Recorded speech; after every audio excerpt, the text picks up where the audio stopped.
Hello everyone and welcome to Editors. What do they do? Hopefully you'll be able to see me. I'm Annalise Avery and the very lovely Claire, who is an editor at OUP. So before we start, I just want to say that thank you for coming along to the conference, and you might notice that down below is a donate to 7 Stories button. So although it is free for you to come along to the conference, we are asking you, if you can, to support 7 Stories. They do amazing work with literacy for children and encouraging reading for pleasure, and they also hold archives of children's writers. So we're going to be having a little look at the archive later on, and I think we're going to be looking at some of Philip Pullman's early manuscripts, which is going to be quite exciting. So if you can and you would like to, please donate to 7 Stories. So thank you for joining us at the conference. Like I said, we've got Claire with us. Unfortunately, Yasmin can't be with us today, but Claire is going to talk us through the process of what a commissioning editor does. Claire, you're the senior commissioning editor at OUP for children's fiction. So she's going to talk us through what happens from the moment that a manuscript lands on her desk to when it goes to publication. There will be an opportunity for questions. If you have a look down the bottom of the screen, you'll see a little ask a question box. So if you have a question for Claire, please put it in that box. We will be pausing for questions later, and if there's a question in the ask a question box that you like the look of and you're thinking, hey, Claire really needs to tell me that answer, please do vote that question up. Okay, so I'm going to hand over to Claire now. Thank you. Thank you, Annalise, and hello everybody from not so sunny Oxford. It's a real pleasure to be here to talk to you a little bit about what an editor does today. It's not all eating biscuits and reading books. That is a fairly large part of it, I'll be honest, but there's a lot more to it than that, and I hope to share some information with you today that will help you as you go out on your journey into the children's publishing industry. So first of all, an editor needs to find a story, and there are many ways in which stories can come to them or they can seek them out. So the most obvious one is a submission from an agent. So agents understand what it is that different editors are looking for, and they cater their submissions according to that. An editor is looking for certain things, and that can be around the makeup of the list that they are curating.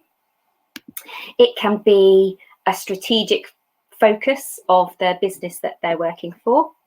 They may have identified gaps in the list or want to build areas of the list, so they have a good understanding too of what they're wanting to find. And this relationship with agents is a two-way street. So editors talk to agents and tell them what they're looking for, and agents talk to editors about exciting new people that they have just acquired to their lists. So running alongside the submissions process, where we receive submissions from agents, there are lots of other ways that we find stories too. So an editor will be speaking to authors already on their list to talk about what they might want to write next. An editor will be aware of writing groups and courses, fantastic things like the Golden Egg Academy, and they'll be keeping an eye out, going to launches, reading anthologies, to find new talent coming through. They may have spotted an expert in a particular field. They think, oh, I wonder if that person could do a good job of writing a children's book. And again, that relationship is normally managed via an agent. This is sometimes how celebrities and comedians and people working in a different creative field may come to write a children's book. But it's where we've seen lots of people like Adam Kay, for example, the doctor who wrote his amazing book about the NHS, has written a fantastic book for children. That's a really good example of a creative person in one area who can apply their skills to the children's book world. And it may be that an editor has read a fantastic YA, for example, and just wonders if there may be scope for that writer to try writing in a different age group, for example. And that may involve them contacting the author directly or speaking to the agent. And aside from all of those things, some editors also create projects in-house. So they come up with their own ideas and concepts, and then they approach authors and or illustrators to help bring that idea to life. And that's writing to a brief. This can be a really great way for an editor to find something particularly niche, a really specific thing that they've been looking for on their list, something that they've noticed where there's a gap in the market that they would like to publish into. And it can be a really great opportunity for new and emerging writers who would benefit or who want a bit of extra writing support. So there's lots of different ways. It's not just from an agent. And then, so an editor's got a story on their desk and they're reading it. They're eating their biscuits, they're having a cup of tea, reading this new submission. What is it that makes them want to take that forward to the next stage? So they've got all of the business going on in the back of their mind because they're informed, of course, by the publishing house that they work for. But what makes them move it on to the next stage is certainly more subjective. I think that an editor needs to feel something when they read that manuscript. It could make them laugh, it could make them cry, they could be thinking about the character long after they've put the manuscript down. They could find themselves wanting to talk about it to other people and share that passion and enthusiasm. And that's absolutely key, because an editor needs to maintain that level of passion and enthusiasm for that story all the way through to it being in a bookshop at the end of the publishing process. They need to communicate that passion in-house to the wider teams in that publishing company. So the sales, marketing, rights, PR, right through to the financial director. Everybody has to be on board and excited about this project. And the editor is the kind of the middleman between you, the author, and the big publishing house behind what makes that book happen. So what happens next at acquisition stage? So an editor has read your story, they think it is brilliant, they're excited about it, they want to tell everybody about it. The first thing that they will do is tell the other editors about it in an editorial meeting. So we'll all get together, the editor who's read the submission will share what they loved about it. The other editors will say, that sounds like an amazing idea. Claire, you're so lucky to have found that submission. Exciting times. So then the editor says, right, this has given me confidence because the other editors really like it. Now I'm going to take it wider.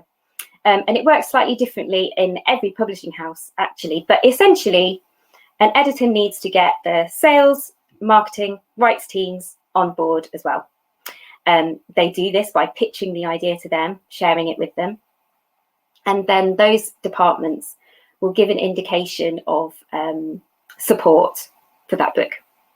And then it's an editor's job to put together a financial costing for that book and figure out how many copies we think we can sell, how much it's going to cost to create the book and get it into bookshops. And then we take it along to a publishing meeting. And that's where the financial bods will interrogate the financial costings, make sure that they're happy, that as a business, we think we can do a really good job with this book. And then an editor will get the sign off to make an offer directly to the author or via the agent, which hopefully everybody is happy with. And then you can move forwards through the publishing stages. So you've read the book, you love the book, you've shared it in-house, everybody loves the book, you've acquired the book, hooray. Now you need to make it into an actual thing that kids can one day hold in their hands and enjoy. So the editorial process is really one in which an editor supports a writer to create their very best work. The end goal is to create something which is ultimately successful. And now the benchmarks for success can be different for different kinds of books, for different sorts of audiences. The end goal is to ensure that the author is really proud of their work and that we feel confident that the end user, the young person who is going to be reading that book one day, is going to really fall in love with it in the same way that you have. So the first thing that an editor will do with an author is figure out how best they can work together. And again, this is dependent on the individual editor and the individual author. Personally, I really like to meet an author at the beginning of the process and just have a chat have a chat about what sort of writer they want to be, what they think the heart of their story is, what's the message that they're trying to tell with this story. And then we discuss how best they would like to work. So do you want to talk through editorial changes in person or on the phone? Would you prefer an editorial letter? How do you feel about track changes? Do you like lots of those in your manuscript, or do you like just an overall view of the editor's feedback? This relationship between the editor and the author is primarily collaborative and supportive. That editor is there to help you deliver your very best work. And it can be a really rewarding experience. Even if you've been working on your manuscript for years and you've been fine-tuning it, it is likely that an editor may wish to work on it with you a little bit further. And a new perspective on a manuscript can really help to give you a fresh view of your work. See it as a really special opportunity before your book is out there in the world to really interrogate it and test your ideas. And this is a great space to do it in. And if you have an editor which is a collaborative and supportive person on that journey, then this can be incredibly rewarding to be able to go through your story with someone who has a new perspective, who's coming to it new. And they can help you identify any areas which might still need a bit of work. And an editor can guide you through this process and help you think of ways to address those little things that you might need to address before it's finished and ready to go to press. I love talking to authors about knotty plot problems, delving into characters to bring some nuance out there, thinking about the pace and the plot and the structure. All of that is really, really exciting to me. And it's the favourite part of my job, is working with an author and seeing them uncover new things in their manuscript that maybe they hadn't seen before. It's a really special process. But an editor's role isn't just about working on the manuscript with the author. It's also the editor's job to guide you through the publishing process. As I said before, they're the middleman between you, the author, and the publishing house. So there's lots of other things that they'll be doing alongside editing your manuscript. So they'll also, just a few things here, they'll talk you through the vision that design has for your cover. They will explain the various proofing stages to you. So once the book has been edited, it will then be copy edited and proofread. So helping to talk you through those stages is really, really key too, so that you understand exactly what's happening with your story next. They'll take you through the schedule and the lead times of your book.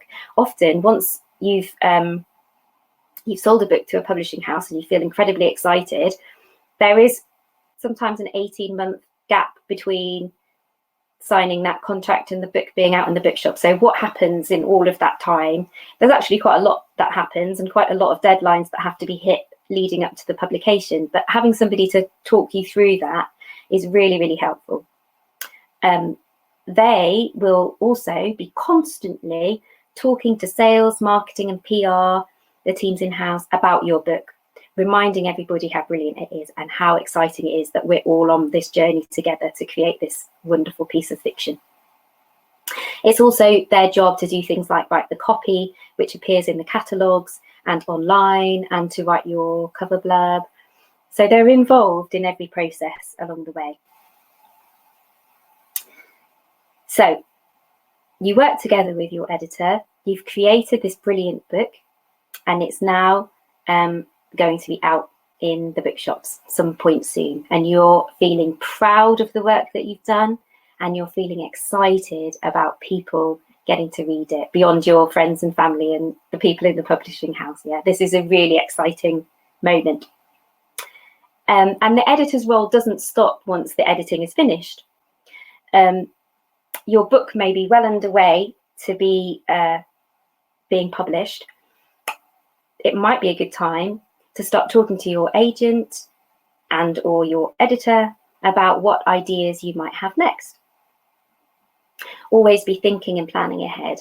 And an editor can talk that through with you and is a really good sounding board for any other ideas that you might have or avenues that you want to explore.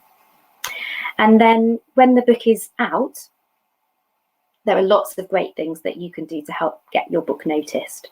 So you can link up with local bookshops. You can go in, introduce yourself, offer to sign stock or talk to them about an event. Think about school events and festivals. Are you the kind of children's author who would like to do lots of school events and festivals? Do you have limited time and so you would only like to do festivals at certain times of the year? Or, you know, what are your expectations for how heavily you would like to get involved in the promotion of your book? An editor can really help you find the right resources to put the school event together if that's what you want to do, talk you through what a school event or a festival event involves. Quite often they can accompany you on the first one that you do to make sure that you're happy and feeling confident. And you can, you know, by this stage, you've got a really good working relationship, and you've worked well together to create this book. If you feel nervous about an event or you've not done a public event before, you know, talk it through with your editor, because they can be a really good sounding board. If you need someone to practice with, they will be more than happy to help you do that. And they can come along with you just to show you how it all works until you have the confidence to go out and do it on your own and run your own kind of author business, if you like. I think it's a really good idea to have a network of other creatives, authors and illustrators who you can talk with throughout the process. I think they can be a really good support network around publication and what happens after publication. And again, I mean, perhaps not so relevant for people on this session because you have the wonderful resource of the Golden Egg Academy, which provides you with such a great bank of contacts and people who are like you, who you can talk to and share information and resources with. But I think that essentially publishing a book is a huge team effort. So the author is at the heart of everything that goes on, but it's very difficult to do it all on your own. And having a supportive network of other creative people and having a good editor and possibly an agent and a publishing house behind you all helps to bring it all together so that what you end up with is the thing that you can be really proud of, have on your bookshelf forever, and the feeling that readers will discover and enjoy your book is really the most special thing of all. So that was just a really super quick overview of the kinds of things that an editor does and the ways in which they work with an author. And obviously, unfortunately, Yasmin wasn't able to be here today, but Annalise and I thought it might be nice just to do some question and answers. If anybody has any questions they would like to ask, just pop it up on the chat box and we can talk it through. Yeah, we've there. Got quite a few in the, okay. Good questions, so that's really good. I was just going to ask you very quickly, because this came up in a Scooby talk that I went to a couple of weeks ago. Could you maybe just explain the difference between front list, back list, and lead title? Yeah, so a front list is all of the new books that are coming out. The back list are books that have been published and are reprinting, continuing to reprint. So every publisher is looking to drive the list forward with the front list. And it's really difficult to do that if you cannot sustain it with a healthy backlist. Yeah, so publishers want to make sure that once they've published a book, it is continuing to be sold and read, and it sustains the backlist. The ultimate goal is to create those books which backlist forever. And publishers are driven largely by, if you look at their lists, they'll have a few gems, classics on the list, which have backlisted forever and which give the commissioning editors and the publishing house the ability to invest in frontlist because you've got that successful backlist. So it's in the publisher's interest to try and sustain and drive the growth of both of those things. And then the lead, what's the lead? The lead title. So it's different for different publishing houses, what that means. But if something is a lead title, often it means that there may be some specific piece of marketing attached to it and some specific piece of investment attached to it. And that might be because the publishing house thinks that the particular idea, for whatever reason, needs a bit of specific marketing or PR in order to make it a success, that's its USP. It may be that a title is a lead title because there is a particular PR hook that the publishing house are going to try and exploit. It's not always related to financial investment. It may be sometimes, I mean, OUP don't traditionally publish kind of big celebrity authors, but I guess if you have a big celebrity author and you've paid a large advance for that book, you may need to invest a certain amount of money in getting it out there into the supermarkets and out on telly and on billboards and things to recoup that advance. So there can be lots of different reasons why something is classed as a lead. Fabulous. Thank you for letting us know what that means, especially the back title bit. That's really interesting that the back titles are used to drive forward and help you to invest in all of the new exciting things. Yeah, if you think about it like any business model, and it doesn't always make a huge amount of sense to invest a lot of money in lots of new things, because you're always having to invest fresh money again and again and again and again. You know, really what you want to do is have that investment, make that a success, and then sustain it to build and grow over time, while you're using the kind of the sales from that to invest in new and exciting voices on the scene. So it definitely is about a balance. Fabulous. Thank you so much for clarifying that. We've got quite a few questions, so I'm going to go with the ones that have got the most votes so far. So this question is from Alison. She says, what are the most common changes that you tend to always make with debut authors' manuscripts? So is there something that you come across time and time again? No, because every book is different and every author has worked in a different way to create their manuscript. So, I mean, I've acquired books off very little, off kind of 3 chapters and a pitch. And then I've worked with an author to develop that story. And I've worked with authors who've been writing their book for 10 years, and it's their passion project and their baby, and incredibly special to them, and the editing process for that is completely different as well. Sometimes what I find with debut authors is that this is not a sweeping statement for everything, because as I said, everything is different and everything is unique, but one thing I do sometimes notice is that the manuscripts are a little bit on the long side.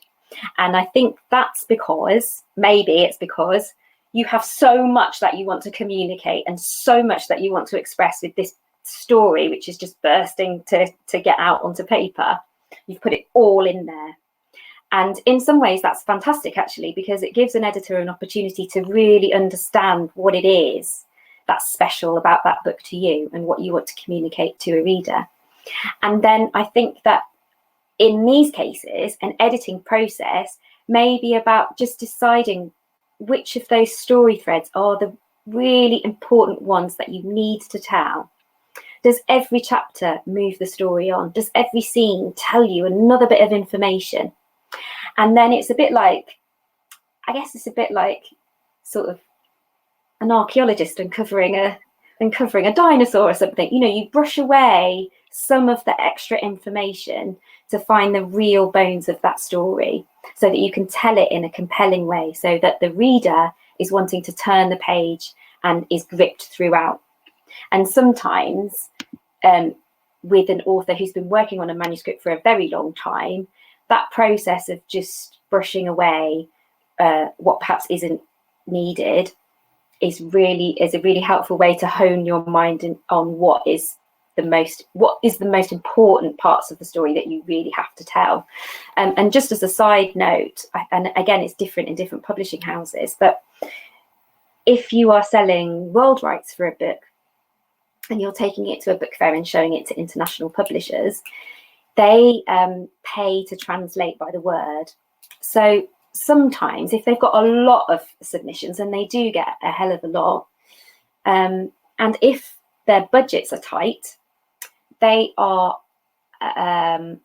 can be slightly more enthusiastic or prioritize those manuscripts which are slightly shorter, which aren't the huge submissions, because for them it makes it more financially viable. And also we do have to think about the reader at the end of the day. You know, what age are they? What's their reading stamina like? What else are they reading in the market? What kind of word counts are we thinking about for this area of publishing? And so that's something that I do sometimes notice, and we work with authors on. Yeah, Eleanor and Sophie at the Foreign Rights chat this morning said exactly the same thing. Oh, okay. That, yeah. You know, just taking into consideration the fact that when you sell something into German, it's going to be half as long again when it's translated. So yeah, a really, really important point to make about the length of the manuscript. Yeah, and also because editors get get told off by their rights colleagues if they go in and say, oh, it's an absolute masterpiece, you know, it's only 150,000 words. They get told off. So, I can imagine the glaring looks at the coffee, you know, at the coffee pot, just like, don't even think about sending that my way. Yeah. Oh, so we've had a question from Emma. I think it feeds in a little bit to the question that you just answered from Alison, which is how polished do you expect a manuscript to be when it lands on your inbox? You kind of talked about that, about uncovering, which was a fabulous metaphor to use. And she wants to know that what do you look for in general terms when reading a manuscript for the first time? So I think if we can answer that part. Yeah. Well, if you think about the whole process of publishing a book as a series of one person passing on their enthusiasm to another person, to another person, to another person, to another person. That's what it is about. It's about spreading the word. So as an aspiring author, I think it's great if you can think about how you can make that easier for the editor. It's all about how you would make my life easier. So think about what's your headline pitch for your book.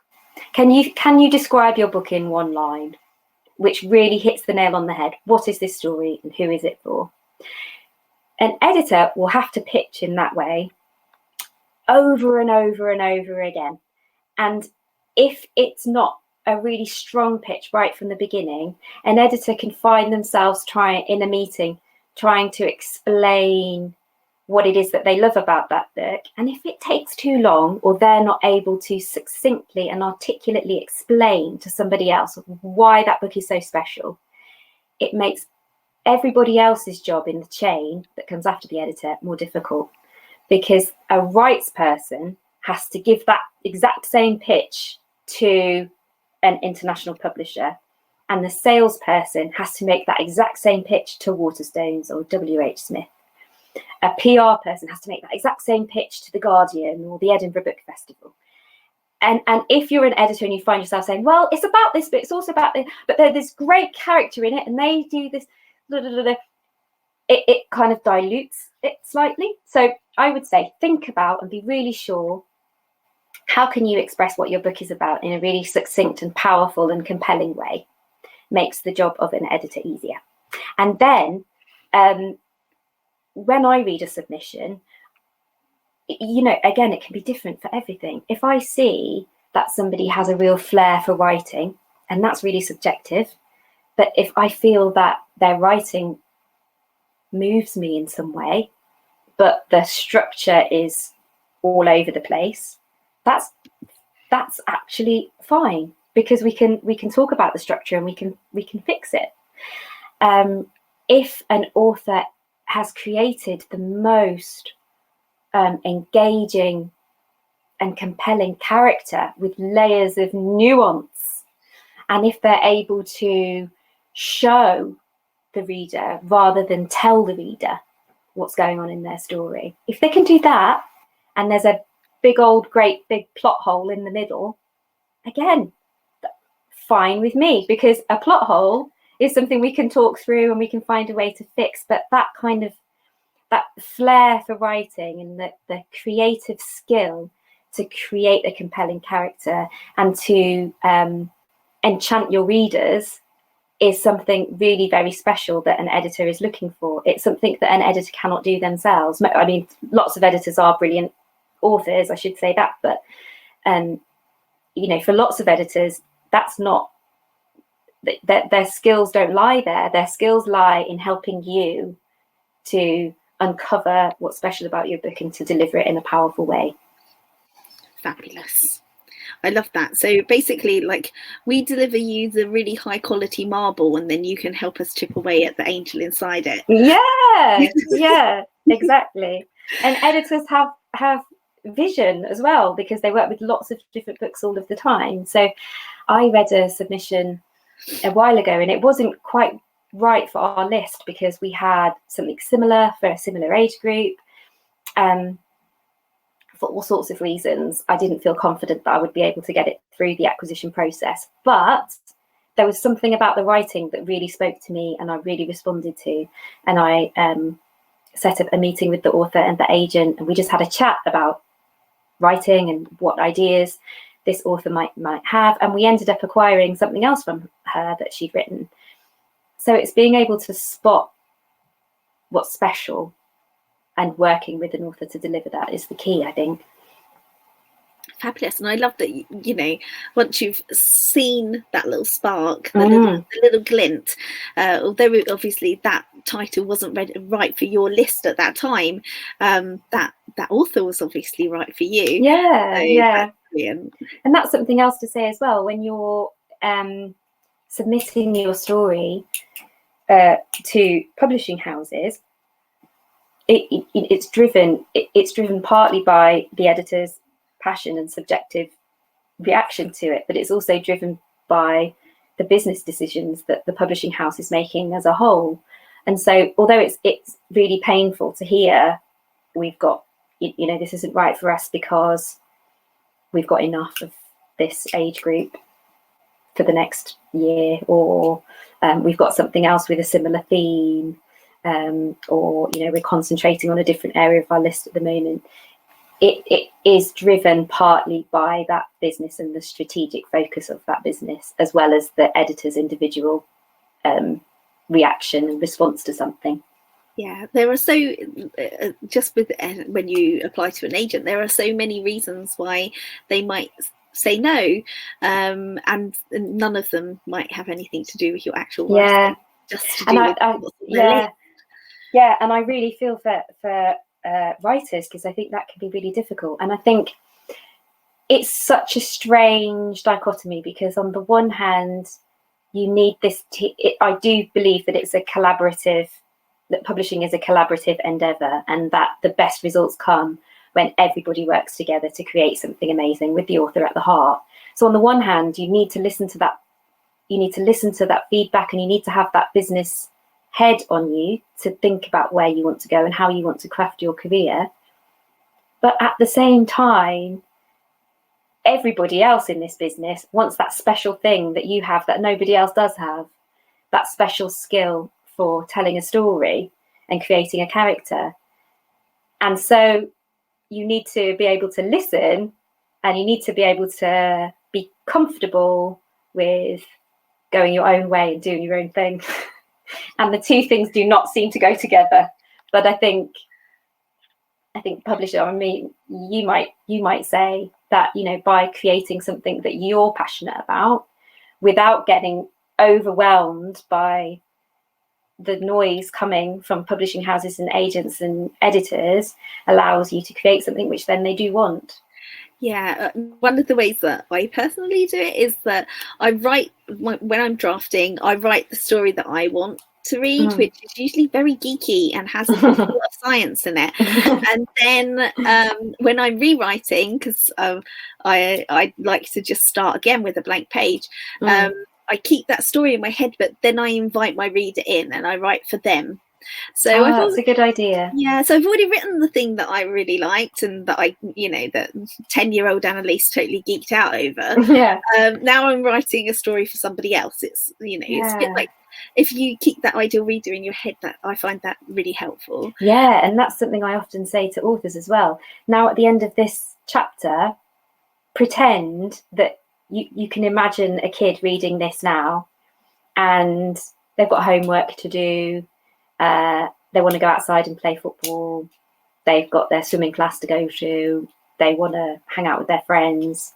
But this book is the thing that is going to make them sit there and read this instead. They're going to stay up late to read it. They're going to sneak it into their school bag and read it when they're at school. They're going to tell their friends about it. What are we going to do here on this page so that our reader chooses this book instead of any of that other stuff? And keeping that reader in mind is really so helpful. It helps me when I'm editing as well. Put myself in the shoes of a 10-year-old kid and get to the end of the chapter and think, as a 10-year-old, do I want to find out what happens next? And if I do, why? Yeah. It's really useful. Really useful. And if you're writing, so basically whatever you're writing for or editing for, because Eleanor at Chicken House was talking about this morning with her foreign rights, she said that inside her she has an 8-year-old, a 12-year-old, a 16-year-old and a 150-year-old. And so whenever she's re-editing something, she focuses on them. This is a really interesting question that kind of relates slightly, because we're talking about obviously our intended readers. So Chestnut Librarian asks, at what stage between manuscript and publication are books tested on children readers rather than adults? That's from Tanya. She's the primary school librarian. I've never heard of anybody testing manuscripts before. So is that a thing? Yeah. Well, sometimes it is. Yeah. Some authors do their own testing.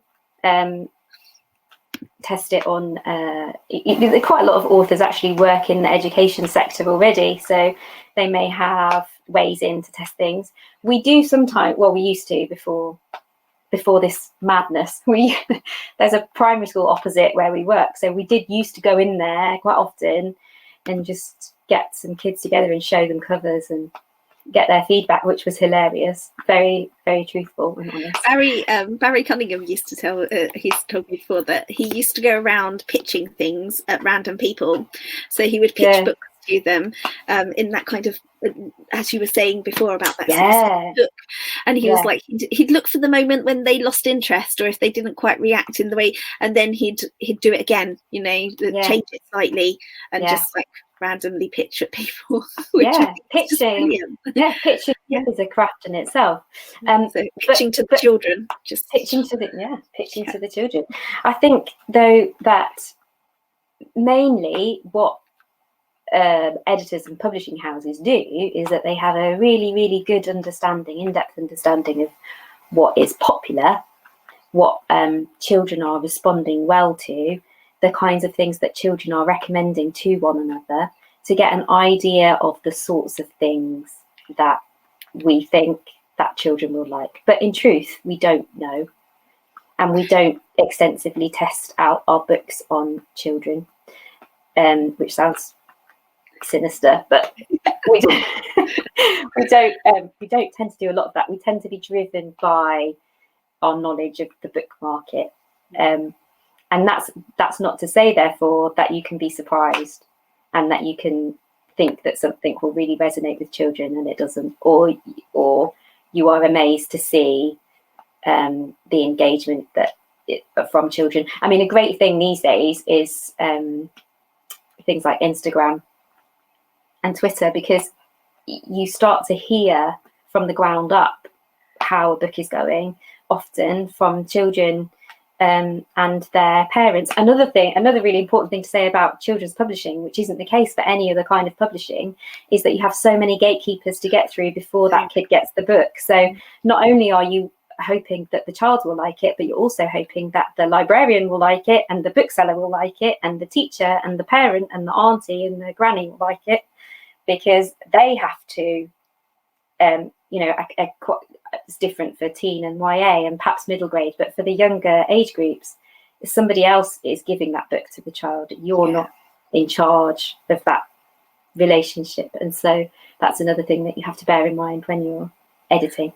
Yeah, and when you're publicizing as well, because it's quite amazing that your product, your end product user is not actually the person who purchases your product most of the time. Yeah. So you're marketing to the child, but you're also marketing to the granny or the auntie or the godparent who's going to buy the book for as a gift. So exactly, and of course everybody comes to children's publishing with their own childhoods, influenced by their own childhoods, I think. And so it's such an interesting area of publishing, because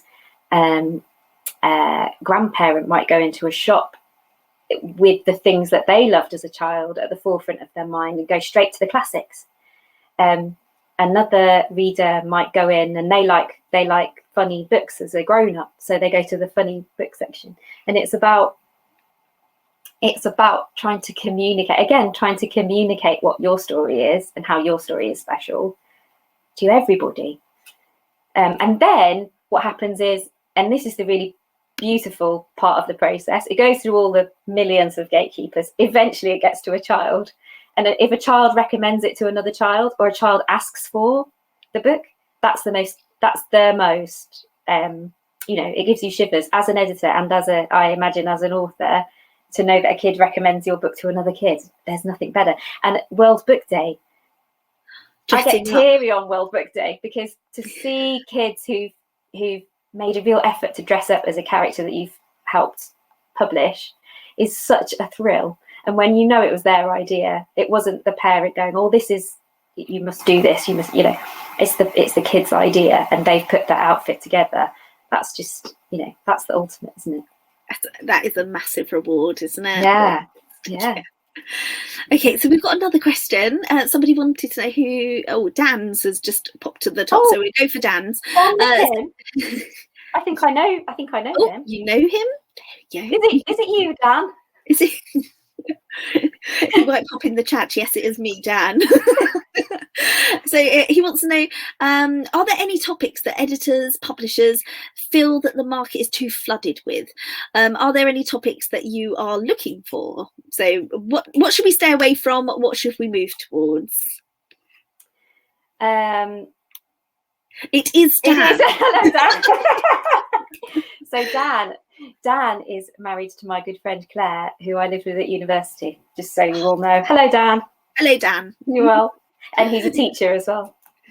Oh, yes, he says later up in the feed that he's been testing some of his books on his class. Yeah, he's a teacher, a primary school teacher. So, yeah. That's see what I was saying before about people in the education sector being really passionate often about writing for children, and they know really well what children like. And sorry, what was the question again, Dan? I forgot now. He wants to know what is there any topics that the market is too flooded with, and is there any topics that we should be moving towards? I think he's asking about that elusive trend. Well, again, it's different for every publishing house, because they'll have their own focus of what they want to develop and what they want to build. I think it is true to say that middle grade is pretty much smashing it at the moment, and it's those kind of really gripping, engaging middle grade books which seem to have really been flying off the shelves lately. Well, I say lately, kind of the last 5-6 years, middle grade's really been at the forefront of children's publishing. I think that you can be a bit overwhelmed by trends and what's coming next, and that you can lose a bit of authenticity in trying to create something that you think publishers want, or trying to create something that you think the market is doing well in at the moment, because inevitably it's the new fresh thing that comes along that no one had thought to be developing. That is the thing that does really well. We were talking on the goal setting session earlier this morning, and I said, you're going to spend an awful lot of time writing. Exactly. Spend it writing something that you want to write rather than something that you think might sell because there's a trend. And then Candy Gourlay said a couple of weekends ago, we were at an event, and she said, some people say write what you know, but she said to write who you are, and that really resonated with me. I thought, yes, that's what we should all be aspiring to do. Write who we are so that we can show something of our experience. Because that authenticity really comes through. Yeah, and in terms of where the publishing industry is going next, I think that there is a real desire and drive to make children's publishing more diverse and more inclusive. That's certainly a focus for me in terms of what I'm looking for. I want to be helping to publish children from a wider range of experiences and backgrounds, and I want to work with creative people from lots of diverse backgrounds. And I do think that publishing has struggled a little bit with that, and I hope that we're seeing a change now. So in terms of what publishing houses are looking for, I think that is a really, really important area that we all need to be really focused and engaged with. And I think in middle grade, that's particularly rich. It's definitely coming through this year in the books that are publishing. And it's lovely. Yeah. I mean, I personally really, really love funny fiction, and I love illustrated fiction for slightly younger readers. I just think it's so much fun, and you can do such clever things when you have pictures and words on a page. I think it's great for reaching reluctant readers. I think children who are newly confident readers, building their reading stamina, those books can really be the gateway into a love of reading forever. And they can be really great. From my experience, those kinds of books can be really appealing to an international market as well. So in terms of selling them all over the world, illustrated younger fiction is doing really well for us at the moment. Yeah, and I think younger fiction is something that, there's definitely a gap there in the market. It's something that hasn't, it's starting to get a lot more attention, which is fabulous. And I too just love a book that has illustrations, so like the Tom Gates books. So, I mean, Ellie Dolan writes, we published a few books with her. Knighthood for Beginners was the first one, and that she's so funny, and there's so much humour in those illustrations and in the little asides that she puts in. It's just a joy to read, and you can read it over and over again and find something new in it every time. And I really love books where a kid can read the words and have one experience, and look at the pictures and have a slightly different experience, and read them both together and have another experience. It just broadens the scope for what's possible and how much fun you can get out of it. And then you can tons of layers into it. It's really fun. Fabulous. So there's another question here. How many authors might an editor work with at one time? That's from Emma. Well, it depends how big the list is, and it depends depends how big the list is. So, and there'll be a mixture of new authors and established authors on their list. They might work with, I mean, I could say a number just out of my head. I'm not really, I mean, it's so dependent on the publishing house, maybe 10, 15, 20. How many do you usually work with? Probably got about sort of 15 or so authors, 15, 20. Fabulous, that's quite a lot. Yeah, holding all of those stories in your head. It is quite a lot, but they're not all writing new books all at the same time. So there's that. Some books are kind of series extension. Some are reissues of backlist. So you might not be editing a whole new book for each author. But you do, but editors are busy with lots of authors. All of their needs are different, and all of their books are at different stages of the publication process. So you might find that you have an editor who acquires your book, and then you have a second editor on board to help with the kind of the nuts and bolts of the publishing process. And the first editor will be your primary editor at the beginning, and then the second editor might be the person that writes the blurb and the catalogue copy and things like that. So although you might have 20 people, you have help. Yeah, and they're not all writing new books all at the same time. Yeah. So it might be an author you've had on your list for a really long time, and you're reissuing their classic first novel with a beautiful new cover. So you might have a couple of conversations about that one, but there isn't that kind of intense editing involved that you might have with a brand new author, where you need to invest much more time in kind of nurturing that relationship. Fabulous, thank you. Okay, there's a question from Sandra. She said, after the year we've all had, what do you think editors will be looking for in the coming year? What genres / style of story? Should we avoid pandemics? This is a really interesting one. I was thinking about this the other day. Do we as in you all, start writing the kind of the new reality into your stories, or do you not?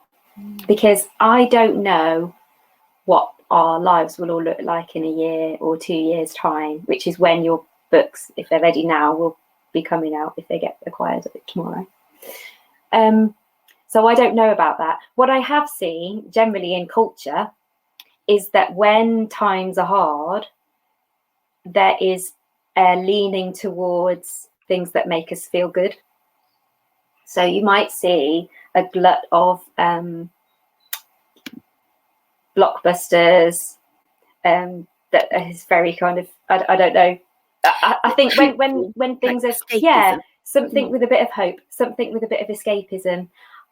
Personally, I feel so incredibly sorry for children and young people for what they have been through this past year, what they've had to deal with is really quite astonishing. And I think that we won't really begin to understand the impact of that until maybe 2, 3, 4, 5 years down the line, when we're going to look back at this stage and think, wow, those children and young people really, really went through it.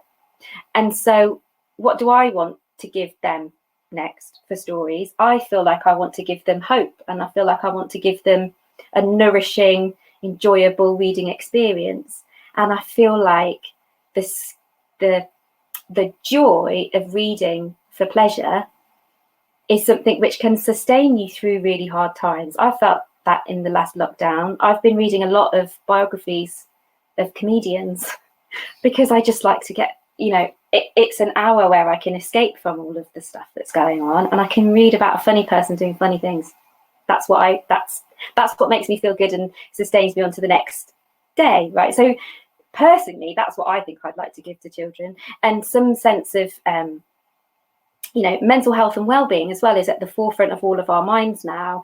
And we have come to understand that not only do we need to invest in the academic future of our children, but we have to invest in their mental health and well-being in a way that is meaningful to them as they grow up. And I think literature which explores that, and literature which helps children to empathise and to develop that mental health and well-being, gives them the tools to help themselves, I think is also really special. And what better way to do that than through fiction?